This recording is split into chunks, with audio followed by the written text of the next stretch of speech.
It is a NFL kickoff Thursday, but more importantly, it is a look ahead for the Oregon Ducks against the Boise State Broncos, who they have not played since 2017. It felt like it has been so much more recent than that. Yeah, last time they played was Willie Taggart Las Vegas Bowl, where Willie Taggart dipped out and Mario Cristobal took the reins and took over the Las Vegas Bowl, where went Boise State's way. And just earlier this week, it was the 15-year anniversary of the blunt punch. Yeah. Which I could not believe. That's wild. We were looking at that has been that long. Somebody who was all too familiar with the Boise State Broncos, Bob Behler, play-by-play for the Broncos, joins us now ahead of the Ducks and Broncos underway. It's a 7 o'clock kickoff on Peacock Saturday night. Bob, thanks for taking some time for us. Appreciate it. Yeah, I mean, it just seems like it's been a while since the first two regular season meetings. 2008, which was my first road game, the game that Kellen Moore, as a freshman, came over there, and it was a higher scoring game, and then it was a lower scoring game in 2009, which of course I guess now is pretty much known as the blunt punch game, as you guys described it. But and I mean, obviously Boise State's won all three games, but all three kind of different types of games. Boise State has been fortunate in this series, and from my perspective, I hope it happens again. Of course you do. I was going to say, you might be the reason why Boise State is 3-0. I mean, all three matchups start your first year of calling games for Boise State is when these two teams first played, and it's been 3-0 since. But so I'm going to just go ahead and blame you, Bob. Yeah, you can blame me, or on the other side, if you're wearing blue and orange, give me some credit. Yeah. No, I mean, and then if I'm not mistaken, we were trying to think about this. Oregon's had a different coach in every game, correct? The first one was Pilati. The second one definitely was Kelly. Yep. And then it was Cristobal filling in for Taggart, right, at the bowl game. Yep, that is fourth correct. time will be Lanning, and Boise State has had Peterson twice, Harsin, and then this will be Danielson's first time. And I think that that's an interesting point because Boise State was that beacon of stability under Chris Peterson. Mm-hmm. I mean, it started, with Dan Hawkins and kind of building the program up. Chris Peterson took it over, and in 2006 through 2013, it was so much stability there. But since then, you've had Harsin and Avalos and now Spencer Danielson. What is it about Spencer that kind of has calmed the waters there in Boise? He is one of those guys that just gets you to follow. I think he's a natural leader. And I think maybe the biggest thing that impressed me the most, and there's a ton of things about Spencer Danielson that impresses me, but that he has such buy-in from the players. We only lost one person in the portal. It was in like the 2 deep. That you're looking at and you're saying, wow, that kid played some last year. It was Green, the quarterback, went to Arkansas. And Green kind of got beat out as the year moved along. Matson was getting more and more playing time. He, of course, is the starting quarterback now. But I don't know. It's just something about it. I mean, I've never played football in my life. I've broadcasted a lot. But if Spencer Danielson was working with me that I could run through the line to get 3 yards, I kind of think I could. Speaking of running through the line, Ashton Jeanty is an absolute dude. I watched a couple of Boise State games last year, and you could see the push that he was going to make this year as being pretty clearly the top running back in the country. He had an unreal performance against Georgia Southern. What is it about him that just makes him so unbelievably special? There are a lot of things, but for me, number one is his ability to sort of assess the situation as he's running and just know where to cut, know where to, change direction. And again, very powerful, very athletic, very fast, but he just seems to be better than anybody I've seen at, knowing when to maybe, like, this is going to sound stupid, but when to slow down and let the defense over pursue and then cut back. Or know when to, okay, I've got to put it in another gear because that window is not very big and I got to get through it. That to me is something that I marvel at every time, that he goes. And I'll tell you, as a play-by-play guy, I learned a valuable lesson last week on his first touchdown run of 77 yards. Neither team did anything on the first drive, and so they punt it back, and Boise State has it on their own 23-yard line, 23-yard line it would have been. And I'm kind of setting the scene. I'm looking at the line because I was told maybe there'd be some either ors, maybe somebody would trade off. So I'm talking about the line. I've got the binoculars, and the next thing I know, before I've even given him the ball on the handoff, he shot through the line and is, running down the left side for 77 yards and a score. So I had to hurry up. So it's kind of like that baseball announcer that, you don't quite get the start. Here comes the pitch. And then all of a sudden the ball is driven, into, a Judge home run is like halfway to the moon by the time you realize what's going on. So I got to be better on point on any offensive play. I don't have time on the first play of the scrimmage to assess who might be in the offensive line. I got to do that faster. How much of that has to do not with just Ashton Jeanty, but Dirk Cutter. It's pretty rare that you have a former head coach of a program cycle back around to be the offensive coordinator. But the stops that Dirk Cutter's made between Boise, and right before that, he was the offensive coordinator at Oregon before taking over the Broncos program. But the stops that he's had since in the NFL, at Arizona State, he has kind of transformed that offense. What is different about Dirk Cutter's offense this season as opposed to what we saw a year ago from the Broncos? I think the biggest thing is that I think he has Mattson really playing at a high confident level. And I think he does a good job also of seeing what he has and making the most of it. Now, I was not here when Cutter was the head coach, but he came back out of retirement the first time. Seems like a singer that, sometimes retires and then goes back on another tour. But he came back mid-season in 21. No, 20. Yeah, I think it was 21. I think 21 or 22. Yeah, I think it was 22 in Avalos' first 22, year there. Yeah. Yeah. Yes. No, I would have Avalos' second year. Okay. So they bring him back, change offensive coordinators, and then he has a quarterback that they kind of have to bring along in Green, who is a really good runner.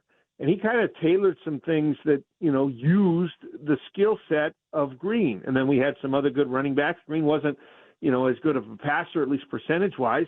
So he kind of went away from him. We had a lot of big running totals. So it just seems to me that he's really good at kind of figuring out, what he has to work with and then accentuating it and making, playing to his group's strengths. Last year the offense featured Jeanty, especially towards the end of the season. We also had George Alani, who's now on the Seahawks practice squad, so we had a couple good running backs. But the offense last year, through the first two-thirds of the season, they traded off quarterbacks, and they traded off quarterbacks between Mattson and Green in the middle of drives. So it was kind of weird in that sense, in that it's something you don't see a whole lot. I'm not saying it couldn't be successful, and there were times that it was successful for Boise State, but there were other times when they switched quarterbacks it was not. So it seems a lot more settled. The offense has, I don't want to say they'd have a plan, because I don't think they didn't have a plan last year. It just seems a lot more, the line is veteran. They've got a good group of receivers. They've got an A+ running back. Love the tight end, so it just seems like the offense is it's more polished than it was last year.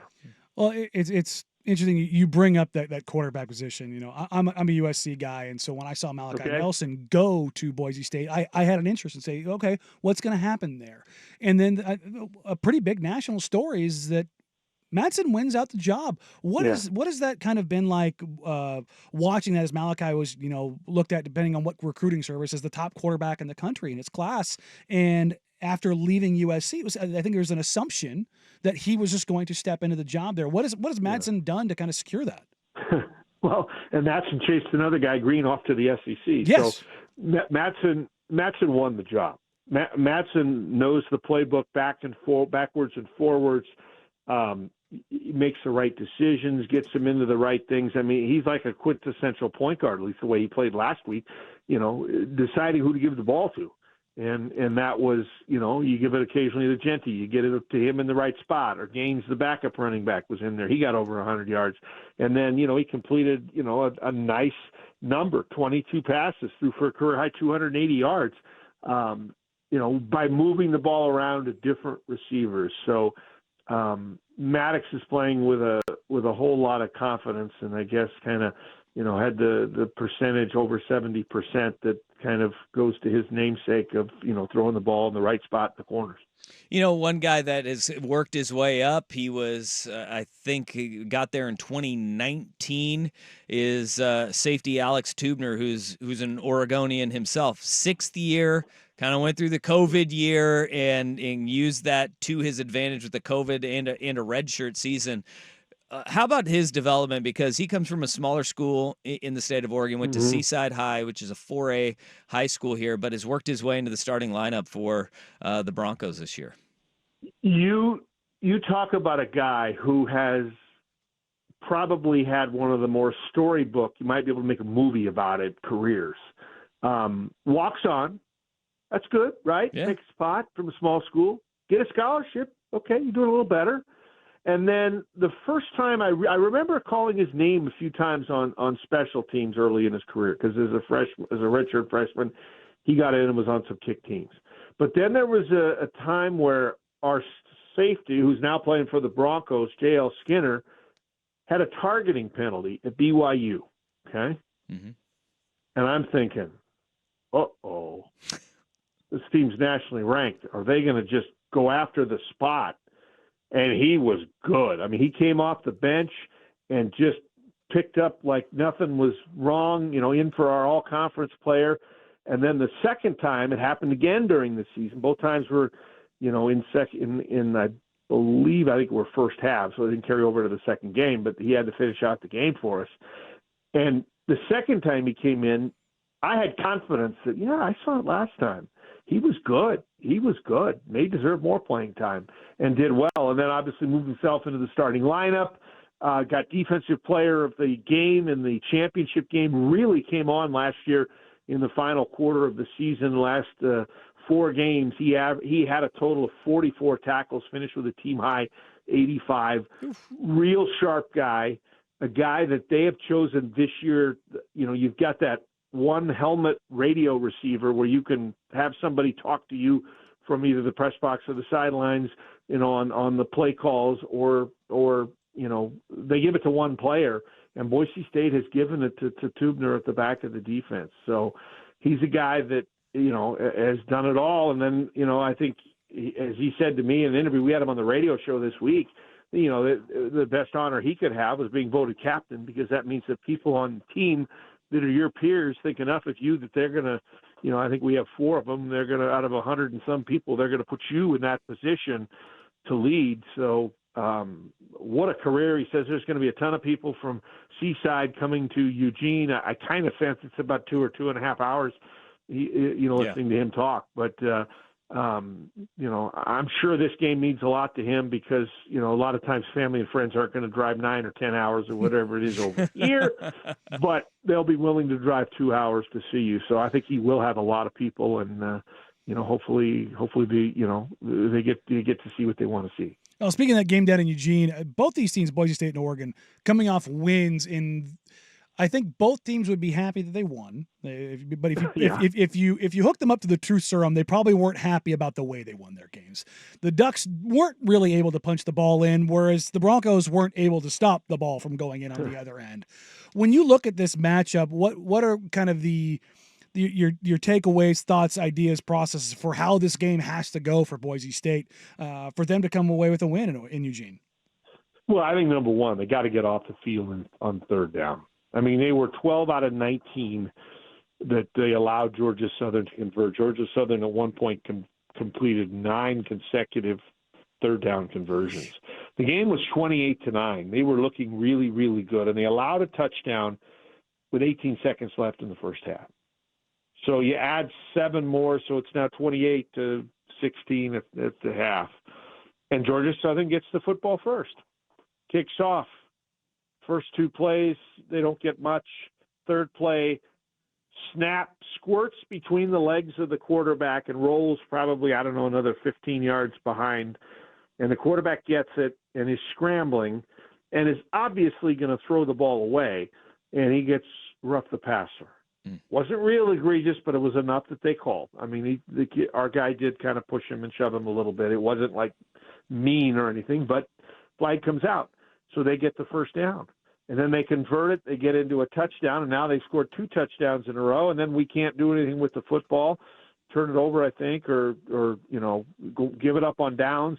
And then Georgia Southern goes back again and scores another touchdown. So it was one of those games where they just didn't get off the field. And then when you don't get off the field, your defense gets tired because instead of playing 3 plays on a drive, you've now played 12, and you've also given up 7 points. So I would say definitely the ability to get off the field, get a stop, and get the football back.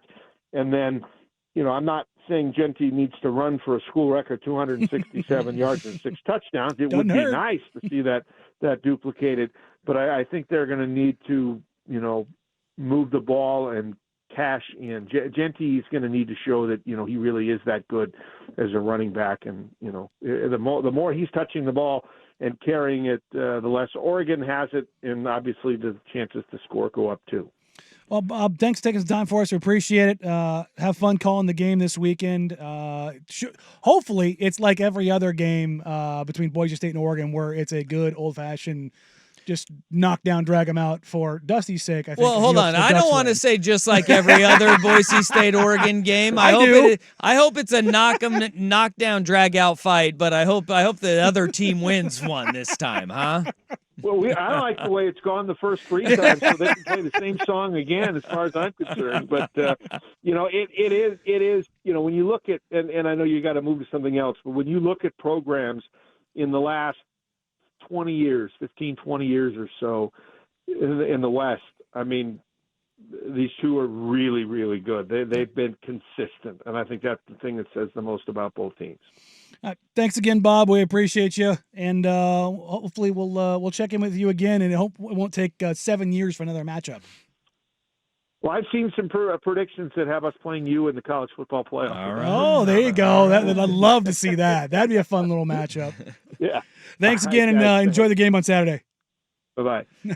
It's Bob Behler of Broncos Sports, play-by-play voice, and the good luck charm. Look, there's a ton of connections between Boise and Oregon. Obviously, we talked about Dirk Cutter being the offensive coordinator, who was the offensive coordinator at the University of Oregon in 96 and 97. Eric Chinander, who's the defensive coordinator at Boise State now, he was defensive line coach under Chip Kelly and a linebackers coach under Chip Kelly at the University of Oregon. Stacy Collins is their special teams coordinator and assistant head coach.